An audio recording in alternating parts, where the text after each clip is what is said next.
Hey, it's Panda, and welcome to this Mabinogi Leith Gate 1 tutorial. I've had a ton of guildies ask me to make this video, so Lego. If you forgot how to get here, you can do this by teleporting to the Longa Desert Oasis Mana Tunnel and head towards your left.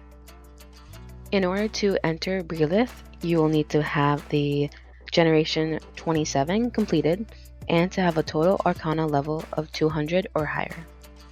You will also need a pass in order to enter, so just head over to this NPC right over here, and then click on Purchase a Leith Dungeon Pass.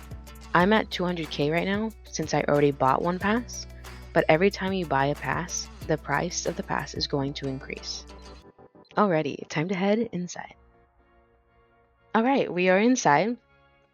The Harmonic Saints will usually give us Vivace and BFO, and also Polymorph S. The SG will also consecrate here. So how we do it in our party, so Domo gets extra prot. We have a Harmonic Saint use Voice of Vitality. They give him Enduring, and they also bop, which is Blessing Protection. And while they're doing that, Domo is also doing like the Golden Wool, summoning a Corgi. Here's a chart of how you can get more prots if you're interested. I'm not really sure who made this little chart here, but shout out to them because it's pretty cool.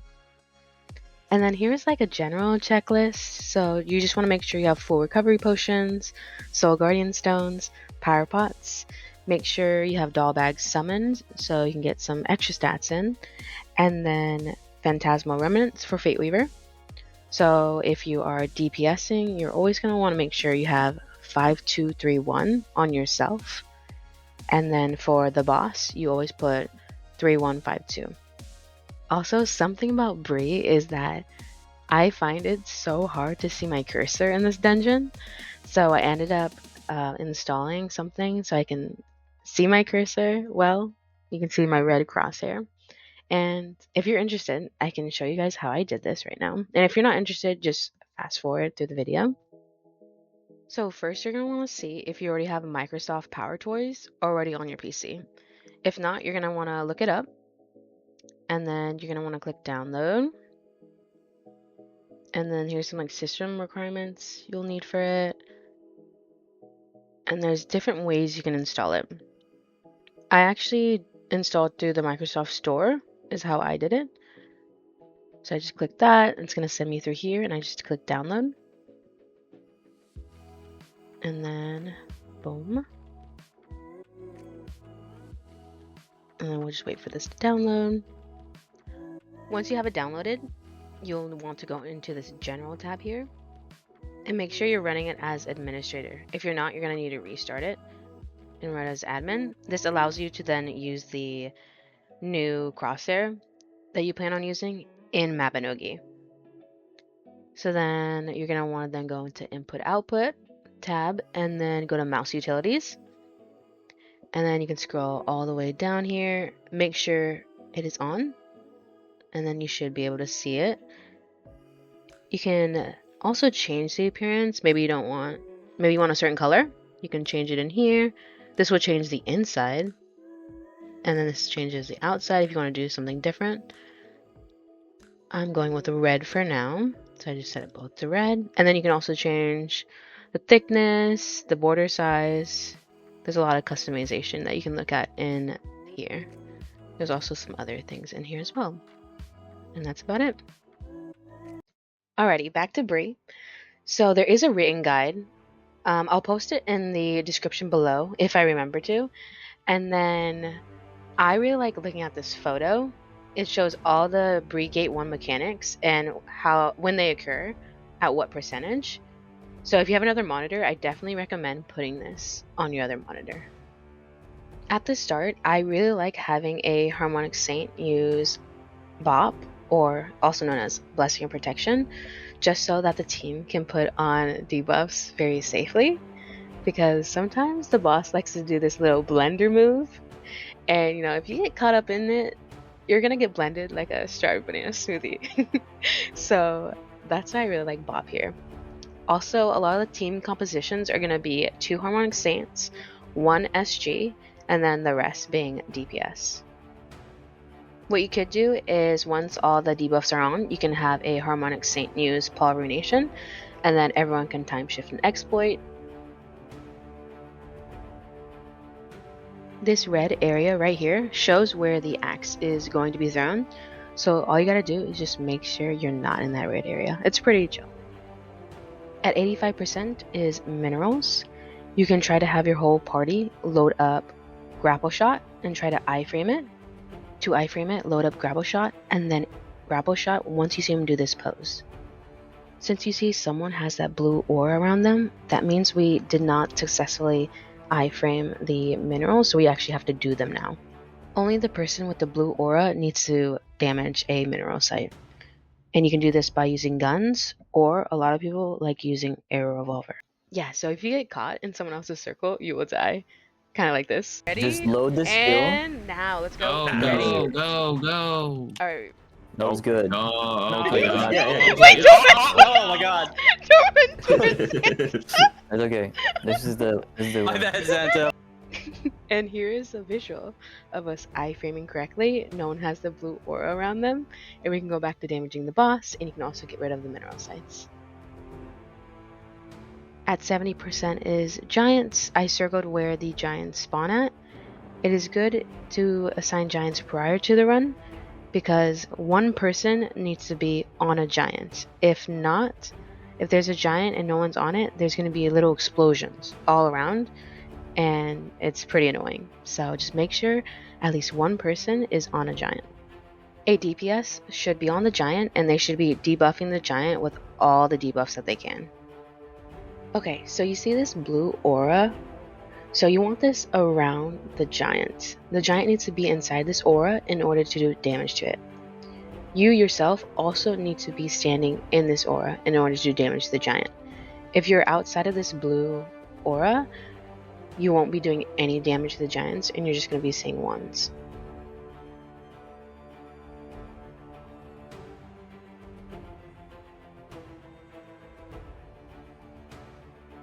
So yeah, here I try to show that I'm outside of the aura, so you just see me doing ones. Typically, I see SGs start at Giant 11, but there have been some times where I also see them start at Giant 1. So it might be good to ask your SG which giant they're going to start at, just so typically you have the strongest person start on the first giant that they are going to go to.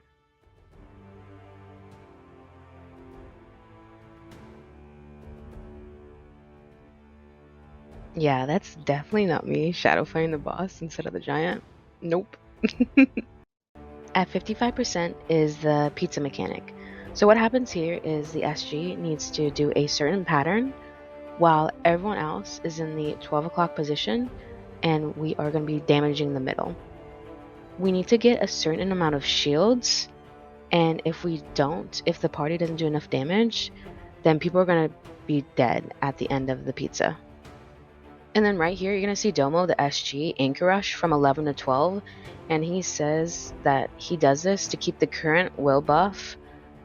So basically, it's like emergency if the party does not have enough damage to give the SG another current will buff to live. At 50%, everything freezes, but don't worry, it's not like your PC crashing. That's what I often think. It's just, this is the phase where he cleanses himself of all the debuffs, and so we need to put them all back on. And it's really good if you can have a Harmonic Saint Bop here. He also does an axe throw here, so watch out for that as well. Throughout this whole dungeon, you need to be looking out for blue hemorrhage.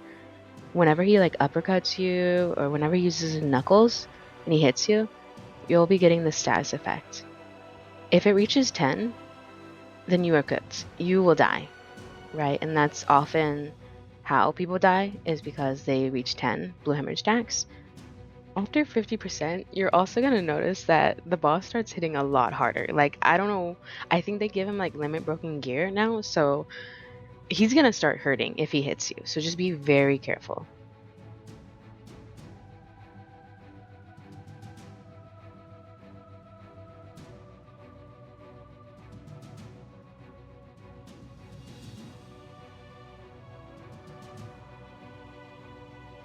35% is minerals again. A lot of parties will ask that you use Shylock Step here because Shylock Step has such a long iframe window, but here someone maybe got the timing off or didn't Shylock Step, and so because of this I'm locked in animation and I can't move, so I die here. So that's kind of like the cons of Shylock Stepping. If someone's off, then it kind of messes up the party. Also, for minerals, for 25%, there's going to be 2 phases of minerals, so just be ready for that. And then, oftentimes, you may get targeted twice in a row, so also be prepared for that, because that's also possible. I've even seen someone get targeted like 4 times in a row before. Kind of crazy.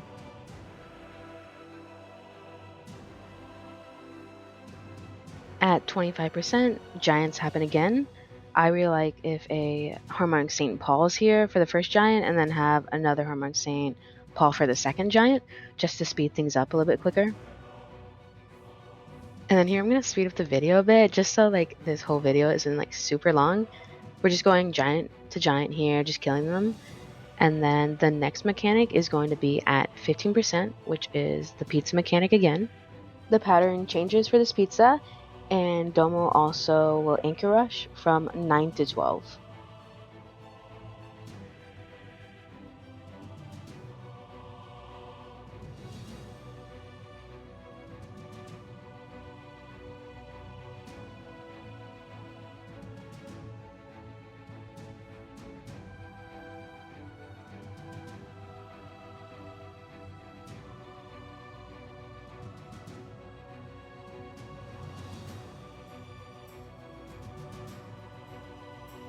And that was pretty much the last mechanic for the dungeon, so now you just DPS.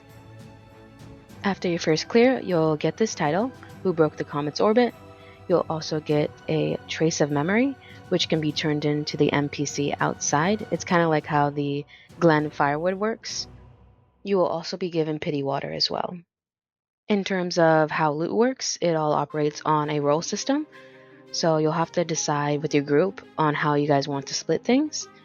Whenever I run, we usually have everyone just roll on mats, and then when it comes to the Leith Cascading Waters, we usually take turns rolling on that, so wherever we end at for one run, that's where it will start for the next run for whoever gets the waters. And then for oboes, everyone can roll on the oboes, but once they hit, say, about 10 oboes, they have to stop rolling for others to catch up to having 10 oboes.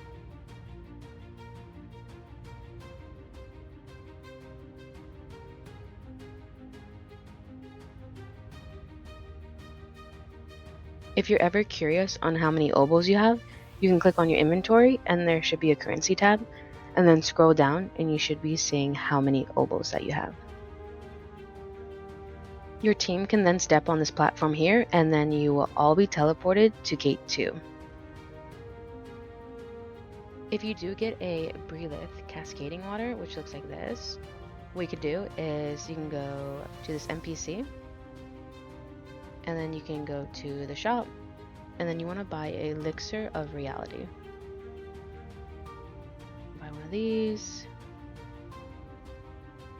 I'll just put it right here. And then what you want to do is put your handicraft kit on, click on handicraft, and then type in Holy Water Mirius, and then you can craft one of these.